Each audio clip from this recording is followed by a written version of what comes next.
I came to Sri Lanka in 1999 because on my mother's side, my great-grandfather, my grandfather were rubber planters here, and I kind of wanted to see where they had lived before it all disappeared in the mists of time.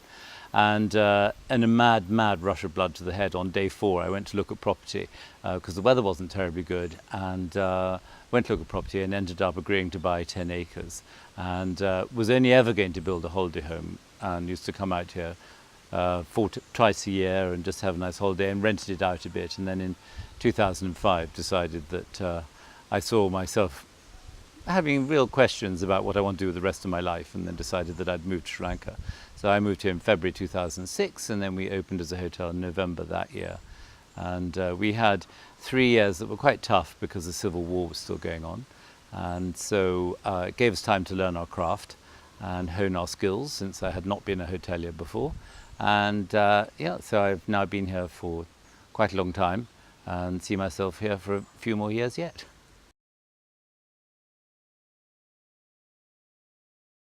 Well, my background is interior design. That's what I did for about 32 years in the UK. So I guess it's all down to lifestyle and a desire for something that is aesthetically pleasing. And I think part is sort of that sharing it with people who come to stay here. And I very much interact with the guests staying in the hotel, talk to them in the evenings before dinner and things like that. Find out that they're enjoying their stay and what else we can do to make their stay hopefully even better.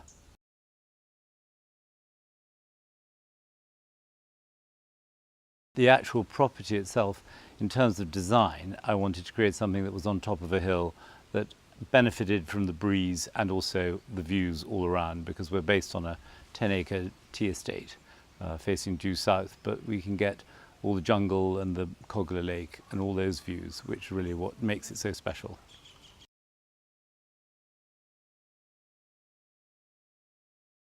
Well, the building just behind me there was actually existing, but it was a rather dilapidated 1950s bungalow, which we demolished and just rebuilt on the footprint of it. But the rest of the place was just scrub tree and bush. There was nothing there at all, so it was definitely a start from scratch scenario.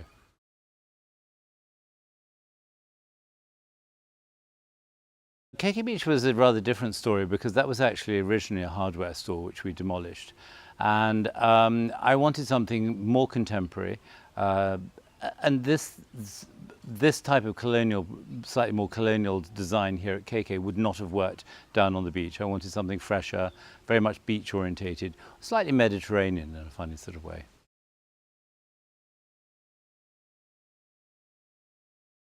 So the inspiration of the shop was partly selfish, because I wanted to do more traveling, because I do the buying for the shop.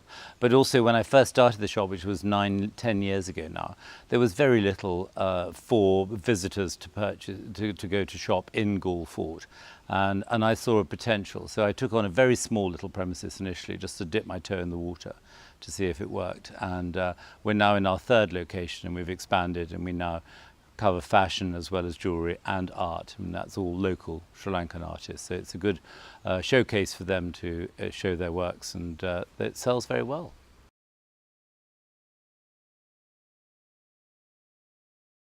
I think probably the KK Collection, which is really the brand name, is synonymous with hopefully luxury.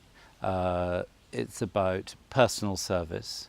And I think it's also about comfort, because I think sometimes you so often see places where design takes first place over comfort.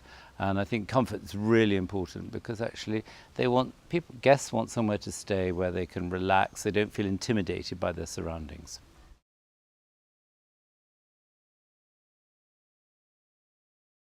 Food is very important here. We get a lot of guests who are absolutely thrilled to have traditional Sri Lankan rice and curry. So we offer that 2 nights a week here at Kanda Kanda, but only 1 night a week down at the beach. But they can also have Sri Lankan breakfast. And I think that in today's world, it's not just enough to visit a country. They really want to experience everything. So actually by offering Sri Lankan fare is very, very important. We also do an Asian theme night, whereby we cover everything from Thai through to Indian food, and that's served as a buffet. And then the rest of the time we basically do 3-course set meal for guests for dinner. Down at the beach, we also do a seafood barbecue 2 nights a week because it's the beach and it just has a different vibe in a way. And I think that's also really popular with our guests. Last year, we opened a new walk-in wine cellar. So we actually encourage our guests to go into the wine cellar and then actually choose the bottle of wine that they wish to drink for that evening. It's a slightly quirky thing, but I think it's a nice little touch to offer to the guests.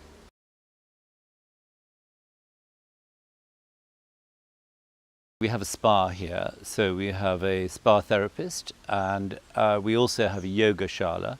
So during the season we do yoga on alternate mornings here at KK, and then on the other days we do them down at the beach, and then guests can have a private class as well as to whatever time they like. And it's usually held at 8 o'clock in the morning, and it's just a really good morning stretch just to start the day off. His massage treatments are fantastic. Guests absolutely love that. Both his parents actually are Ayurvedic doctors, and so he really has an innate touch, and we've had quite a few guests who've got sort of muscular problems, and he's really helped them. We also do offer sort of like detox menus for guests if they want that. So we can do weight loss detox or whatever. So it's very much specific to that particular guest if they want to have it. And we also have a gym, which is a fully equipped space, which actually, again, a lot of guests use that first thing in the morning. And we have a personal trainer if people want to put themselves through their paces and work off their meals.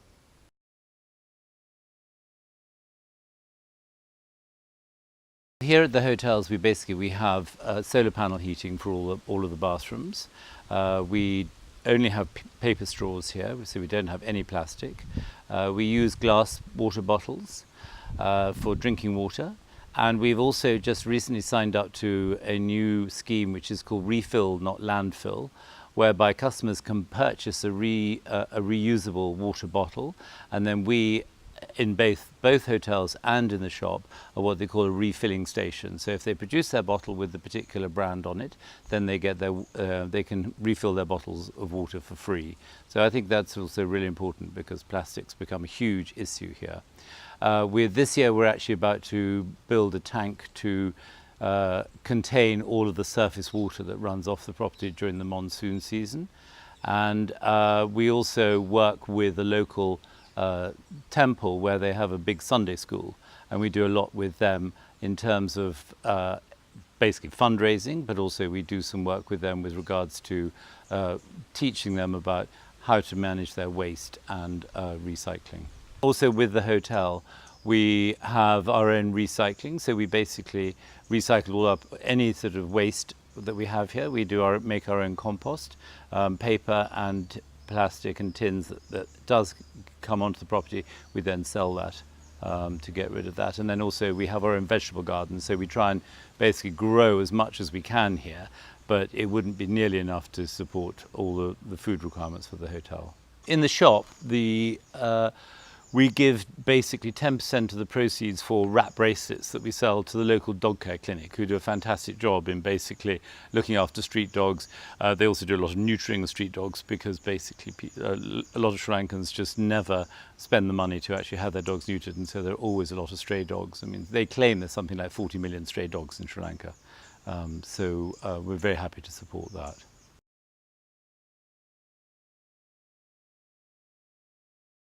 I think one of the most talked about experiences that we get from guests is going on a bike ride, because they go off the main roads, they go down the dirt tracks around the side of the paddy field. The villagers come out of the houses and wave and say hello and everything else.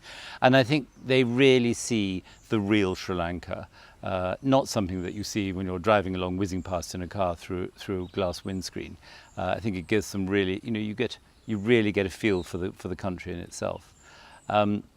I think the other thing that's really important is the history of Sri Lanka. So to go up to the Cultural Triangle, Anuradhapura, Polnarua, those sort of sites, it's fabulous. And there's history, and there's also, it's very much about the religion of the country, which of course is Buddhism. Thirdly, I think probably the other aspect that's really, really special to Sri Lanka is the tea country. It is stunningly beautiful. It's like you see all these tea bushes sort of molded to the sides of the hills, and it's like a living sculpture, and it's really, really special.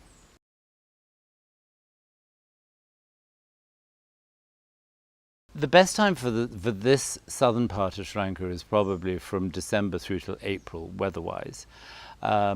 We then get another sort of slight spike in August. But when the weather's not so good here, you can go to the east coast. You can go to Aragon Bay, where it's almost as if the island's slightly split down the middle. So when it's good in the west, it's not so good in the east. But I think the biggest problem we have as a hotel and as a hotel industry is that people see this country as the monsoon is just heavy rain all the time, which it really isn't. And it's probably you get a shower for a couple of hours and then the sun comes out an hour or so later. So it makes our business very seasonal. But so my recommendation, you can come any time of the year.